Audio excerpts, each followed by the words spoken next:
oleh. Selamat malam pemirsa, inilah Headline News Metro TV, saya Marcelina Tumundo. Masyarakat Anti Korupsi Indonesia atau MAKI akan melaporkan anggota Komisi 3 DPR RI ke polisi terkait pernyataan yang memandang Pusat Pelaporan dan Analisis Transaksi Keuangan atau PPATK berpotensi melakukan pidana karena membocorkan transaksi keuangan 349 triliun rupiah di Kementerian Keuangan. Pengaduan diagendakan pada minggu depan kepada kepolisian. PPATK. Kapolres Nduga AKBP Rio Alexander Panelewen menginformasikan bahwa pilot Susi Air yang disandra KKB Papua masih hidup, namun kondisi kesehatannya menurun. Demikian Headline News untuk saat ini, tetaplah bersama kami karena program Metro Malam akan kami hadirkan sesaat lagi. Halo, selamat malam pemirsa, Anda menyaksikan Metro Malam, kali ini bersama saya Marcelina Tumundo. Itulah tadi berita utama yang telah kami siapkan untuk Anda, langsung saja kita mulai Metro Malam selengkapnya. Informasi pertama pemirsa, 2 kelompok remaja di Depok, Jawa Barat melakukan tawuran saat menjelang sahur. Aksi itu pun terekam CCTV milik warga. Polresta Barelang Riau menggerebek kampung narkoba dan perjudian. Dari lokasi penggerebekan, polisi mengamankan 47 orang dan 4 diantaranya positif narkoba.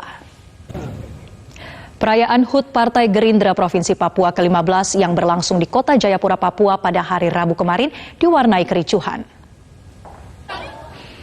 Jenazah Iwan, korban penembakan anggota KKB Papua di Ilaga, telah dimakamkan di kampung halamannya di Pangkep, Sulawesi Selatan. Satu anggota kelompok kriminal bersenjata KKB tewas dalam kontak tembak dengan anggota TNI Polri. Kontak tembak terjadi di Kampung Munindok, Kabupaten Puncak pada Rabu kemarin.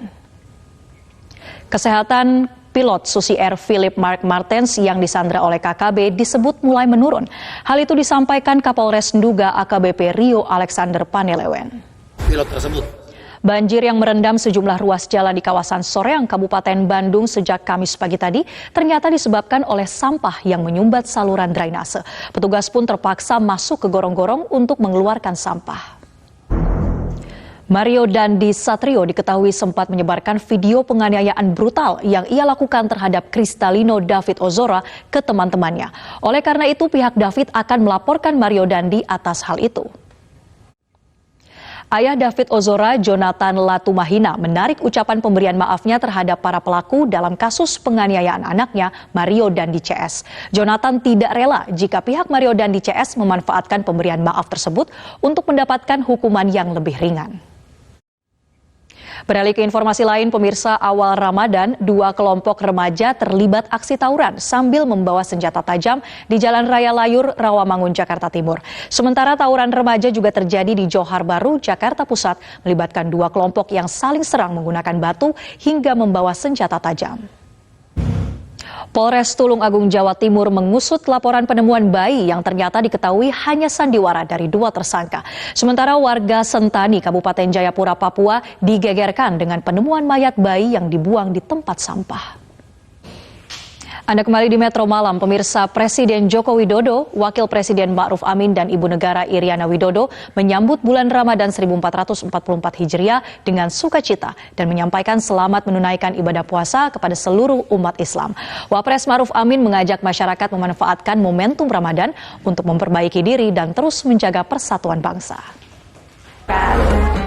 Presiden Joko Widodo melarang para Menteri Kabinet Indonesia Maju, Jaksa Agung, Panglima TNI, Kapolri, dan Kepala Badan atau lembaga untuk menggelar buka puasa bersama selama bulan Ramadan tahun ini.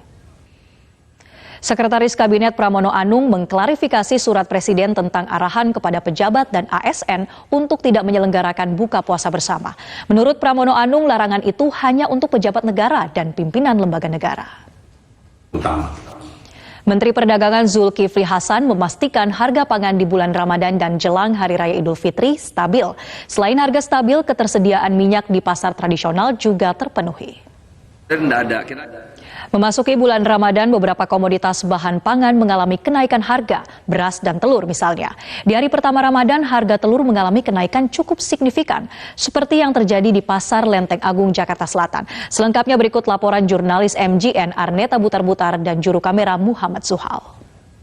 Anda kembali di Metro Malam, pemirsa, saatnya kami hadirkan sejumlah kabar yang menjadi perhatian di media sosial.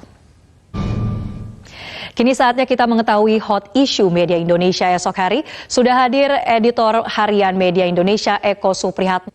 Terima kasih pemirsa, Anda masih bersama kami di Metro Malam.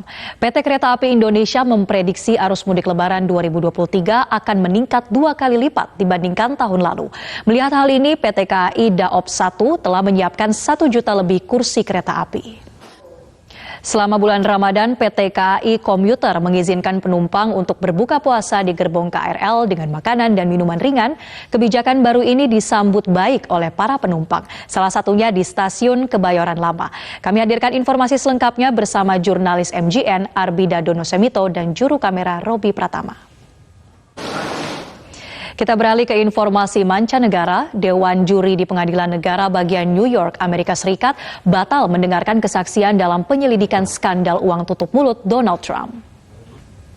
Protes Perdana Menteri Benjamin Netanyahu, ribuan warga Israel melakukan unjuk rasa memenuhi jalan Tel Aviv. Sementara itu, warga Palestina memadati Al-Aqsa di hari pertama Ramadan.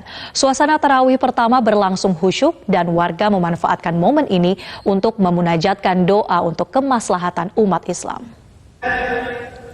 Warga Muslim di negara lain juga bersuka cita menyambut bulan Ramadan. Di Kairo, Mesir, warga berburu lentera untuk menghiasi rumah mereka. Warga Palestina juga menghiasi gang di kota tua Yerusalem dengan lentera.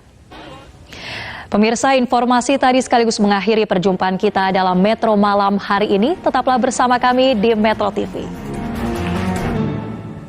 Anda menyaksikan Headline News Metro TV. Setelah viral video istri Sekda Riau berplesir di Eropa dan pamer tas mahal, saat ini kembali beredar video anaknya yang berpesta ulang tahun di sebuah hotel mewah. Lagi-lagi ulah tak toleran ditunjukkan oleh sekelompok remaja. Video aksi balap liar oleh kawanan remaja di Jalan Protokol Kota Bekasi, Jawa Barat viral di jagat maya. Ulah sekelompok remaja ini bahkan memaksa pengendara lain untuk berhenti hingga peserta balap liar melintas dengan bebas. Demikian Headline News untuk saat ini. Tetaplah bersama kami pemirsa, program Metro Sport akan kami hadirkan sesaat lagi.